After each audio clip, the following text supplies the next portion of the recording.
Туристичката агенција Арбо долго време го работи манастирскиот туризам, но сега излегува дека тоа е она што единственото може да го работи, да кажеме, во овој момент. Какви се вашите впечатоци? Може да се организираат турите, патуваат луѓето, колку време го правите ова? И нешто поконкретно за ова патување. Значи точно така, туристичката агенција Арбо Травел Скопје работи околу 20 години интензивно го работи манастирскиот туризам, од кој што во последниве 10 години веќе ептен интензивно го работиме тоа, така да сега нормално оваа година е малце потешко, но секогаш како што гледате имаме оформена група, доаѓаат луѓе кои што веруваат и вербаат дека не може ништо лошо да ни се случи доколку правиме манастирски туризам. Така да, нормално по изменети ковид стандарди, како што можете да видите, ги почитуваме сите мерки, носиме маски, носиме во автобусите. Според протоколи луѓе, односно 75% имаме дозволено, така да нормално со самата ковид криза влијае стравот на луѓето, но сепак доколку се сака и си има желба, мислам дека можеме да наполниме барем еден автобус, ние покрај овој манастир Зрзе работиме повеќе, значи струмичките манастири, Водоча, Велјуса, го работиме Јован Бигорски, Јоаким Осоговски, така да ние си имаме етаблирано во тој дел како туристичка агенција, постоиме повеќе од 20 години, ви кажав.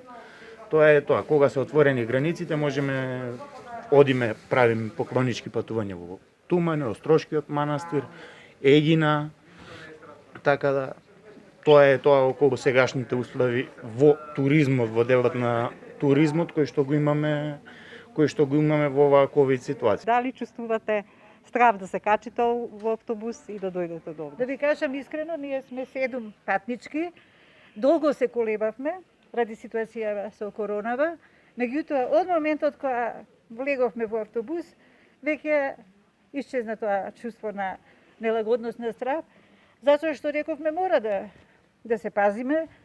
Ни гарантира агенцијата дека сите протоколи ги запазува, исполнетост на автобус, хигиена, ние исто маски, дистанца, и желбата беше многу голема да дојдеме.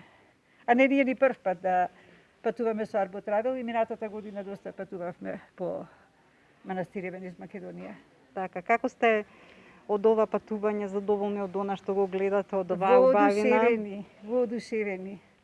Многу убаво. Мислам, сме слушале за Зрзе, знаеме дека сите манастири во Македонија се безпрекорно чисти, одржувани, природата, манастирот мора да биде во убава природа, меѓутоа и Зрзе многу убав.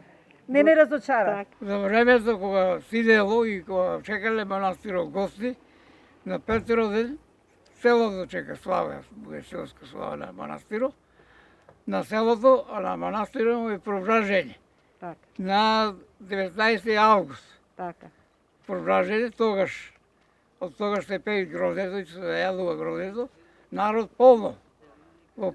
Кога паѓало во посно, се давало граф јадење на гостите што дошле. А кога се паѓало во мрсто, се готвило мрзна манџа и трпезарите полни биле. Старите тремови што беа. Сега слушам од тие стуркари направиле нови тремови. Водата изворска што е тука изворот, по времето кога немало струја, се преследува надолу по реката, биле во одредите од една во друга. Тите села тука носеле пшеница за брашно.